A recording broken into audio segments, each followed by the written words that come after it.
ప్రపంచ వార్తల సమాహారం వరల్డ్ న్యూస్ ఇప్పుడు చూద్దాం.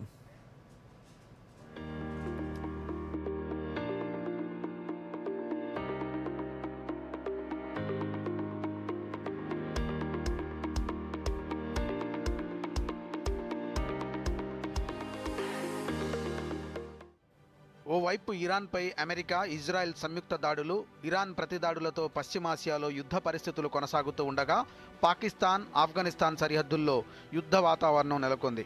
ఆఫ్ఘనిస్తాన్లోని కాబూల్, జలాలాబాద్పై పాక్ బాంబు దాడులు చేసింది. దీంతో ఆఫ్ఘాన్ కూడా ధీటుగా సమాధానం చెబుతోంది.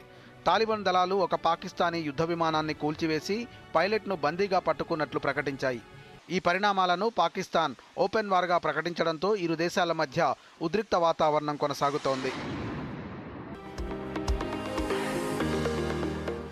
మెక్సికోలో కొత్త ప్రభుత్వం డ్రగ్ కార్టెల్స్పై అతిపెద్ద ఆపరేషన్ చేపట్టింది. ప్రపంచంలోనే అత్యంత ప్రమాదకరమైన జాలిస్కో న్యూ జనరేషన్ కార్టెల్ నాయకుడు ఎల్ మంచోను భద్రతా దళాలు మట్టుబెట్టాయి.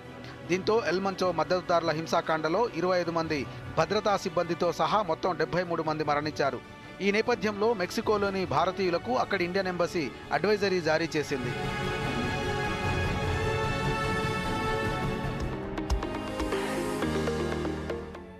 బొలీవియాలో భారీ మొత్తంలో నగదును తరలిస్తున్న మిలిటరీ విమానం సాంకేతిక లోపంతో కూలిపోయింది. ఈ ప్రమాదంలో విమానంలో ఉన్న 22 మంది మృతి చెందగా 37 మంది తీవ్రంగా గాయపడ్డారు.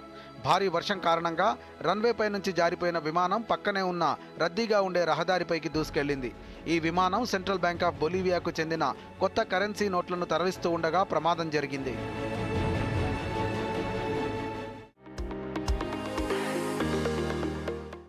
వాతావరణ మార్పుల ప్రభావం అంటార్కిటికాపై తీవ్రంగా కనిపిస్తోందని శాస్త్రవేత్తలు హెచ్చరించారు. పెరుగుతున్న ఉష్ణోగ్రతల వల్ల అక్కడి పెంగ్విన్లు సాధారణ సమయం కంటే ముందే సంతానోత్పత్తి ప్రక్రియను ప్రారంభిస్తున్నట్లు పరిశోధకులు గుర్తించారు. 2025 సంవత్సరం రికార్డు స్థాయిలో 3వ అత్యంత వేడి సంవత్సరంగా నమోదైనట్లు శాస్త్రవేత్తలు ధృవీకరించారు. దీని ప్రభావంతో రానున్న రోజుల్లో వాతావరణంలో తీవ్ర పరిణామాలు చోటు చేసుకునే అవకాశం ఉందని శాస్త్రవేత్తలు తెలిపారు.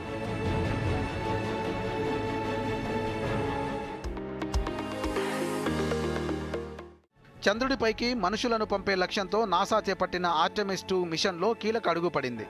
ఫిబ్రవరి 25న నాసా తన భారీ SLS రాకెట్ను ఫ్లోరిడాలోని వెహికల్ అసెంబ్లీ బిల్డింగ్కు తరలించింది.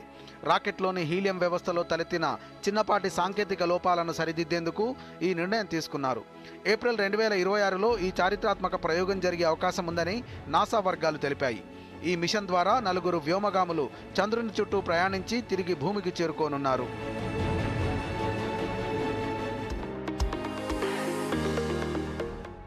దక్షిణ కొరియాలో రాజకీయ సంక్షోభం తారాస్థాయికి చేరింది. 2024 డిసెంబర్లో రాజ్యాంగ విరుద్ధంగా మార్షల్ లా విధించినందుకు గాను ఆ దేశ మాజీ అధ్యక్షుడు యూన్ సుక్ యోల్కు అక్కడి కోర్టు జీవిత ఖైదు విధిస్తూ తీర్పునిచ్చింది. ఫిబ్రవరి 24న ఆయన వేసిన అప్పీల్ను కోర్టు విచారణకు స్వీకరించింది. ప్రజాస్వామ్యానికి విఘాతం కలిగించినందుకు ఈ కఠిన శిక్ష విధిస్తున్నట్లు న్యాయస్థానం పేర్కొంది.